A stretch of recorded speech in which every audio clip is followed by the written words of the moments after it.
விருச்சிக ராசி அன்பர்களே, இந்த ஆகஸ்ட் மாதம் என்ன பலன் எப்படி இருக்க போகுது அப்படிங்கிறத டீட்டெயிலாக பார்க்கும் பொழுது, உங்கள் ராசிநாதன் யார் அப்படின்னா செவ்வாய் பகவான். அந்த செவ்வாய் பகவான் இந்த மாதம் முழுக்க எங்கே இருக்காருன்னா 8ஆம் இடத்துல போய் உட்கார்ந்துருக்கார், அட்டமஸ்தானத்தில் போய் உட்கார்ந்துருக்கார். அப்போ 8ல் உட்காரும்போது பெரிய வலிவேதனை கொடுத்து விடுமா அப்படின்னா நிச்சயமாக இல்லை. ஏன்னா உங்கள் ராசியை பூர்வ புண்ணியஸ்தானத்தின் அதிபதியான குரு பகவான் உச்சமாக இருந்து பார்க்குறார். நீங்கள் போய் 8ஆம் இடத்துல உட்காந்துருக்கீங்க, அதில் எந்த மாற்று கருத்து இல்லை. நான் போய் வலிவேதனைங்கிற இடத்துல போய் உட்காந்துருக்கேன். அப்போ நெகட்டிவ் விஷயத்துக்கு போகக்கூடாது, இதை மட்டும் மைண்டில் வச்சுக்கோங்க. அது யார்? செவ்வாய். நீங்கள் கோபக்காரர், ஆக்ரோஷக்காரர். மிகப்பெரிய பலகீனம் அப்படின்னா கோபம். டக்குன்னு கோபம் வரும், அல்லது டக்குன்னு டெம்ட் ஏற்றுவாங்க, உங்களை கோபப்பட வைப்பார்கள்.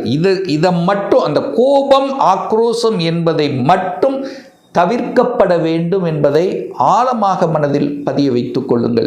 ஆனால் அதே சமயத்தில் 8ஆம் இடத்தில் இருக்கும்போது, 8ங்கிறது வலி வேதனை தான், ஆனால் அங்கேயே அதிர்ஷ்டத்தை கொடுக்கக்கூடிய இடமும் அந்த 8ஆம் இடம் தான் அப்படிங்கிறதை புரிஞ்சுக்கணும். அப்போ என்ன அர்த்தம்?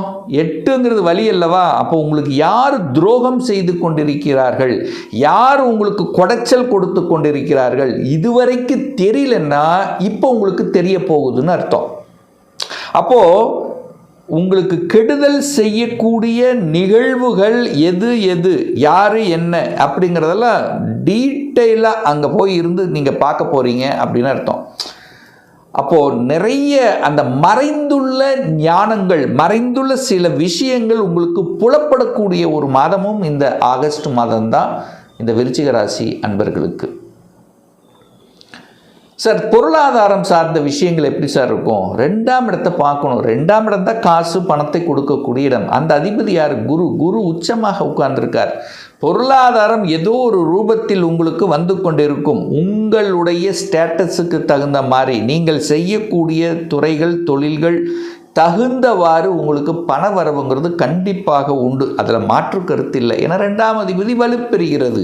நீங்கள் 2ஆம் இடத்தை பார்க்குறீங்க, செவ்வாய் 8ஆம் இடத்தில் அமர்ந்து கொண்டு 2ஆம் இடத்தை பார்க்குறீங்க. அப்போது பணத்துக்காக, பணம் சார்ந்த விஷயத்தில் தன்னை ஈடுபடுத்தி கொண்டு நல்ல உழைக்க போகிறீங்க. அயராது, 8ங்கிறது வலி, அயராது உழைக்கப் போகிறீர்கள்.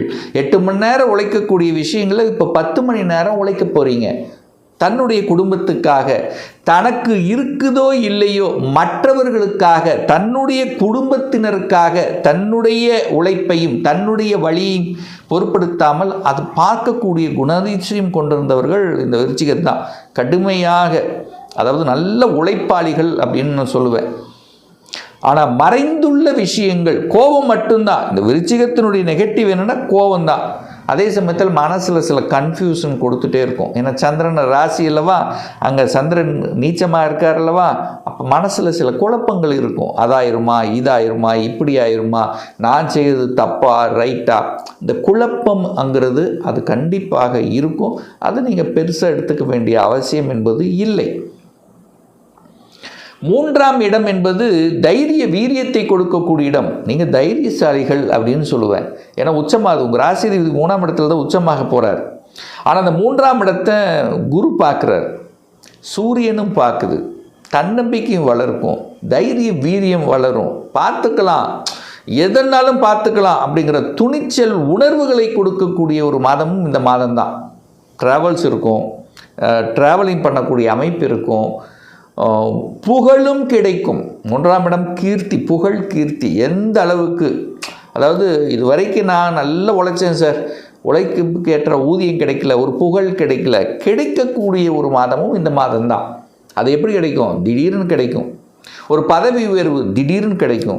ஒரு இடமாற்றம் நினச்சி இப்போ கிடைக்கும்னு நான் நினைக்கல சார், கிடைச்சிருச்சு அப்படின்னு சொல்லக்கூடிய தன்மை. இப்படி நல்ல பல விஷயங்கள், நல்ல அனுகூலங்கள், நல்ல மேன்மைகள், நல்ல செய்திகளை கொடுக்கக்கூடிய அமைப்பும் இந்த மாதம் உண்டு விருச்சிகத்துக்கு.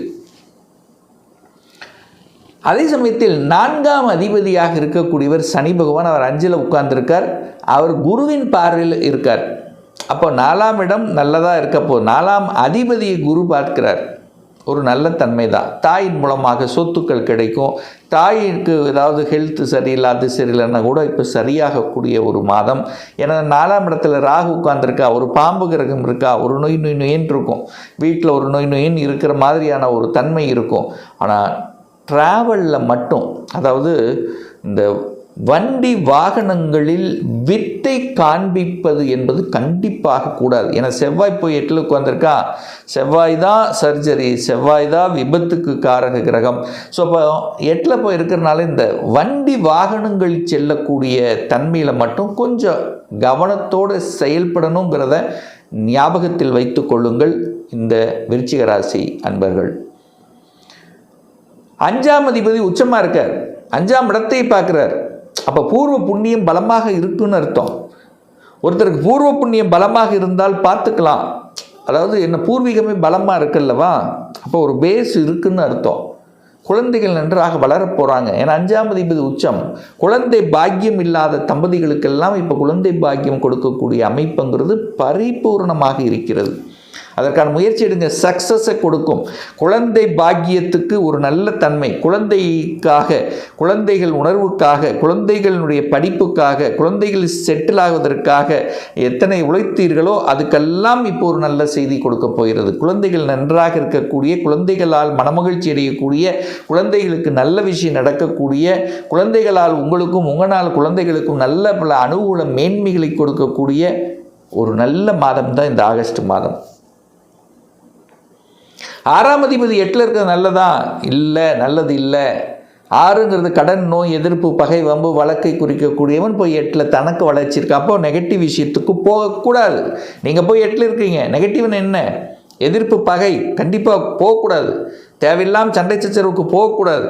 வம்பு வழக்குக்கு போகக்கூடாது, நெகட்டிவ் ஆகும். கடன் எச்சாக்கும். கடன் தன்னுடைய கெப்பாசிட்டிக்கு மேலே போகக்கூடாது. போச்சுன்னா என்னாகும்? கடனை வாங்கி கடனை அடைத்தல் என்கின்ற நிகழ்வுக்கு சென்று கொண்டிருக்கும்.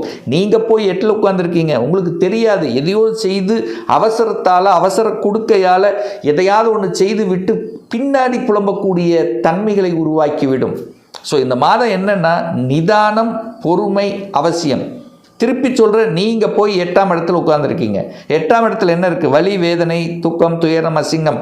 அப்போது அந்த நிகழ்வுக்கு போகக்கூடாது. அந்த நிகழ்வை தூண்டக்கூடிய செயல்பாடுகளும் உங்களுக்கு வரும். அதுக்கு நீங்கள் இடம் கொடுக்கக்கூடாதுங்கிறது தான் இந்த இடத்துல நான் சொல்கிறேன். 7ஆம் அதிபதி திருமணஸ்தானத்தின் அதிபதியாக இருக்கக்கூடிய சுக்கிரன் 11ஆம் இடமான லாபஸ்தானத்தில் போய் உட்கார்ந்துருக்கார். 7க்குரியவன் 11ல் உட்கார்ந்துருக்கார், அங்கே நீச்சமாக இருக்கார். ஆனாலும் திருமண வாய்ப்புகள் கை கொடுக்கும். அதாவது நீச்சம் அப்படின்னா தியானத்தில் இருப்பதை போல, கொஞ்சம் அப்படியே வலு குறைவதை போல ஒரு தோற்றத்தை கொடுத்தாலும் ஆனால் நல்லது தான் நடக்கும். அப்போ திருமண சுப காரியங்கள் நடக்கக்கூடிய அமைப்புகள். ஏன்னா ஏன் இதை ஸ்ட்ராங்காக செய்யணும்னா 3ஆம் இடம், அந்த 3ஆம் இடம் வலிமை பெறுகிறதுன்னு சொல்லுவேன். அந்த 7ஆம் இடத்துக்கு பாக்கியத்தை தரக்கூடிய ஒரு இடம்ங்கிறது 3ஆம் இடம். அப்போ 3ஆம் இடம் நல்லா இருந்தால் உங்களுக்கு திருமண பாக்கியம் இன்டைரக்டாக கொடுக்க போகிறது அப்படின்னு அர்த்தம். அப்போ 3ஆம் இடத்தை குரு பார்க்கிறார். 5க்குரியவன் கடவுளினுடைய அனுகிரகத்துக்கு சொந்தக்காரர். அவர் 9ஆம் இடத்துல பாக்கியஸ்தானத்திலிருந்து பார்க்கிறார். அப்போ திருமண பாக்கியம் நிச்சயமாக நடக்கும், அதில் மாற்று கருத்து இல்லை. 9ஆம் இடமான பாக்கியஸ்தானத்தில் குரு உட்கார்ந்திருக்கார். 5ஆம் அதிபதி 9ல் இருக்கார். உங்களுக்கு யோகத்தை தரக்கூடிய குரு பகவான் பாக்கியஸ்தானத்தில் இருக்கார். ஒரு நல்ல பாக்கியம், திருமண பாக்கியம், குழந்தை பாக்கியம், வீடு பாக்கியம், தொழில் பாக்கியம், வேலை பாக்கியம், இது மாதிரி ஒரு நல்ல பாக்கியத்தை கொடுக்கக்கூடிய அமைப்புங்கிறது இந்த விருச்சிகத்துக்கு உண்டுங்கிறத இந்த இடத்துல ஸ்ட்ராங்காக சொல்கிறேன். அடுத்து பாருங்கள், இந்த ஆகஸ்ட் மாதம் 17ஆம் தேதி சூரிய பகவான் 10ஆம் இடத்துல தன் வீட்டுக்கு போய் 10ஆம் இடத்துல திக்பலத்தோட, ஆட்சி பலத்தோட ஸ்ட்ராங்காக இருக்கார். அப்போ அதிகாரம் கிடைக்கும் அல்லவா, அதிகார பதவி கிடைக்கக்கூடிய அமைப்பு, அதிகாரத்தின் மூலமாக அனுகூலம், ஆதாயம் உண்டு. பட் அங்கே கேது இருக்கார். அப்போ என்ன, நேர்கோடு, அரசாங்க விரோத நிகழ்ச்சிகளுக்கு செல்லக்கூடாது. பட் அரசியல்வாதிகள் இந்த மாதிரி இருக்கிறவங்க நேர்மையாக இது இருக்கிறவங்களுக்கெல்லாம் புகழையும் பெருமையும் உயர்வையும் சூரியனைப் போல இருக்கக்கூடிய தன்மையும் எழுச்சியையும் தன்னம்பிக்கையும் கண்டிப்பாக கொடுக்கும். 11ஆம் அதிபதி 8ல் இருக்கார்.